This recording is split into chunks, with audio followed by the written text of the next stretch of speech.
Drama baru Liga 1 bergulir di luar lapangan. Glenn Sugita jadi komisaris LIB.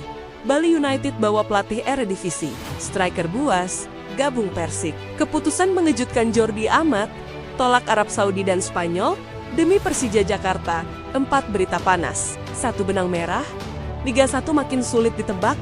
Tapi, siapa sebenarnya yang paling diuntungkan dari semua perubahan ini?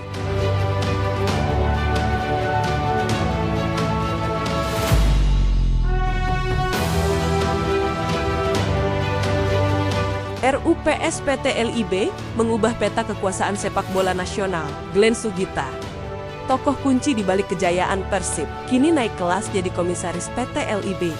Posisi ini bukan sekadar formalitas. Dalam struktur kompetisi, komisaris punya pengaruh terhadap arah regulasi hingga strategi komersial. Apakah ini berarti dominasi Persib akan makin kuat, tidak hanya di lapangan, tapi juga di ruang rapat?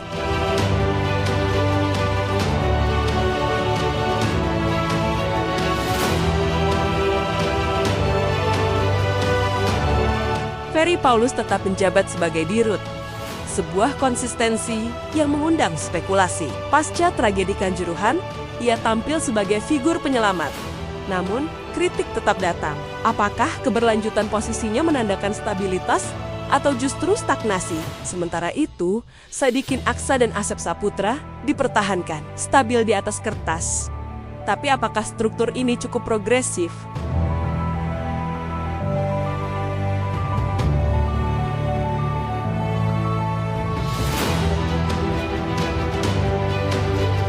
Transisi menuju Bali, kita temui revolusi senyap dari Pulau Dewata. Johnny Johnson membawa filosofi Belanda yang segar, transisi cepat, permainan kolektif, dan 2 latihan per hari. Bukti, kehadiran Jeffrey Talan, asisten timnas Belanda U21. Ia tidak hanya mengubah sistem latihan, tapi juga membawa aura turnamen Eropa ke dalam skuad Serdadu Tridatu.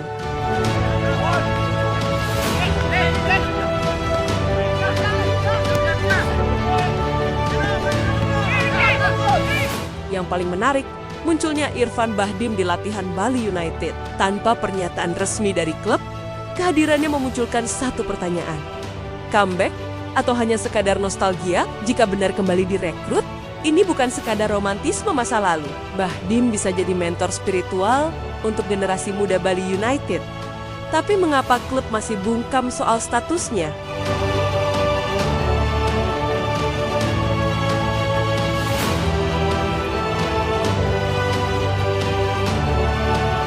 Dua rekrutan anyar dari Belanda, Mike Houtmajer dan Tijmen Gapel, menunjukkan keseriusan manajemen. Gapel bahkan tercatat sebagai pemain dengan nilai pasar tertinggi di Liga 1, lebih mahal dari Jordi.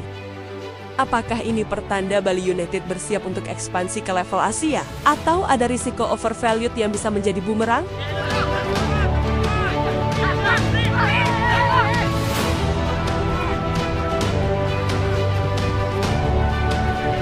Tensi makin tinggi saat rumor menyebut nama Alex Schalk sebagai calon striker asing baru.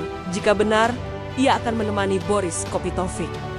Tapi Johnny Johnson tetap rendah hati, targetnya hanya 4 besar. Sebuah pernyataan aman, atau strategi merendah untuk mengejutkan. Musim ini, Bali United adalah teka-teki paling mahal di Liga 1.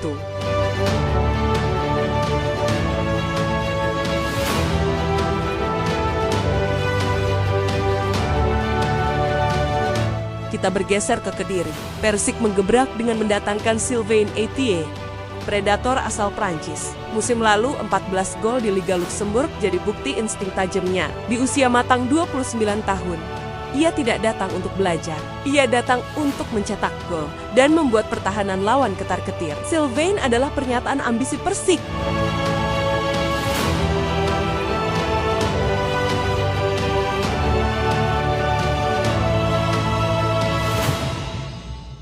Macan putih sudah terlalu lama haus gol. Sejak era Flavio Silva, tidak ada lagi striker yang bisa mencetak 2 digit gol. Kini Sylvain datang membawa harapan baru. Tapi sepak bola bukan soal satu orang. Ia butuh tandem. Disinilah tantangan Ong Kim Sui dimulai. Menemukan striker lokal yang bisa menyatu dengan gaya main Sylvain. Akankah Yandi Sofyan jadi jawaban?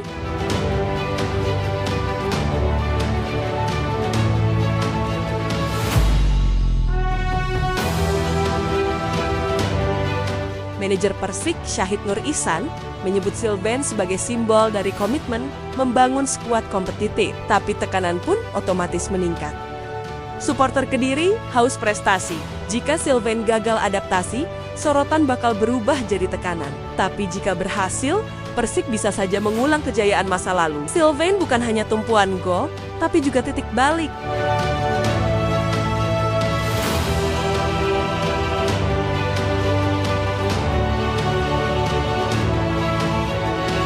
Kini, panggung beralih ke Jakarta. Jordi Amat, bek timnas Indonesia dengan pengalaman Eropa, akhirnya memilih Persija. Tapi, yang mengejutkan bukan hanya kepindahannya, tawaran dari Arab Saudi dan klub Spanyol ditolaknya. Kenapa?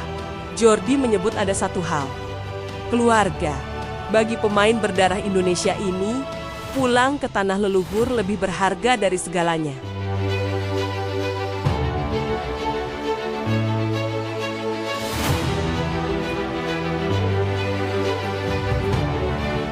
Ia bahkan sempat berdiskusi dengan neneknya sebelum tanda tangan kontrak. Momen personal ini mengubah narasi transfer, ini bukan lagi sekadar sepak bola. Ini tentang identitas, tentang tanah air yang memanggil. Jordi ingin anak-anaknya tumbuh di Indonesia. Memahami akar budaya? Apakah ini awal dari tren baru? Pemain diaspora yang kembali bukan karena uang, tapi karena hati.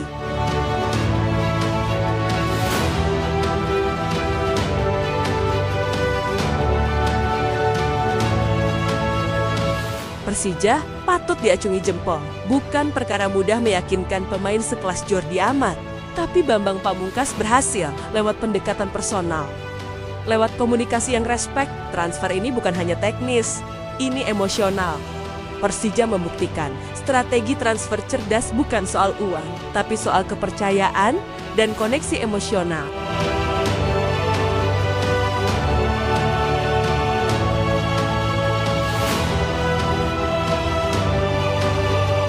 Dengan Jordi di lini belakang, Persija otomatis naik kelas dalam prediksi juara.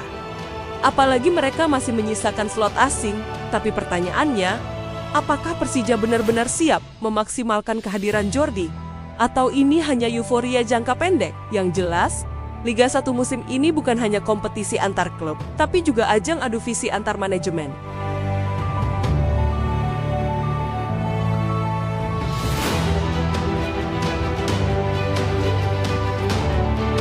Dari kekuasaan Glenn Sugita di LIB, racikan Johnson di Bali, tajamnya Sylvain di Kediri, hingga pilihan hati Jordi untuk Persija.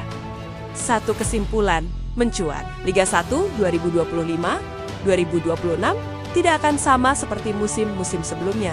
Dinamika klub, pemain, hingga arah federasi menunjukkan sepak bola Indonesia memasuki babak baru.